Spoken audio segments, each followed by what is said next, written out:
Bien, quand on parle de violence faite aux femmes, là, on le voit tout de suite, ça ne concerne pas qu'une partie de la population, ça ne concerne pas qu'un continent, et bien, quand ça concerne tout le monde. Et c'est pour cela qu'il faut faire extrêmement attention. Donc, la première insulte, la première gifle, c'est déjà une gifle de trop. Donc, les femmes devraient justement prendre conscience de ça. Et puis, on se rend compte aussi que finalement, sur les violences faites aux femmes, ce sont les femmes elles-mêmes qui perpétuent les violences. Quand une maman dit à sa fille, par exemple, quand elle a été battue, Mougnal, accepte, supporte, sois patiente. Donc là, on ne se rend pas compte, mais on reproduit les violences en fait. Donc, mais en ce qui concerne, là pour en venir à l'éducation, le mariage précoce forcé, par exemple, c'est l'une des violences les plus pernicieuses parce qu'elle entraîne une autre forme de violence dont on ne parle pas souvent, la violence économique.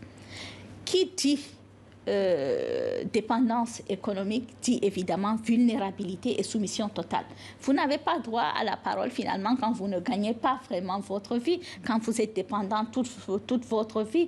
Les femmes sont mariées, les filles sont mariées très très jeunes, donc elles ne terminent pas leurs études, elles n'apprennent pas un métier, par voie de conséquence, elles ne gagnent pas de l'argent et donc elles passent d'un mariage à la maison de papa en attendant un autre mariage dans le cas où elles sont répudiées. Et évidemment, comme elles ne gagnent pas de l'argent, comme elles sont dépendantes, eh bien, la conséquence, c'est que, évidemment, elles subissent des violences, elles n'ont pas droit à la parole.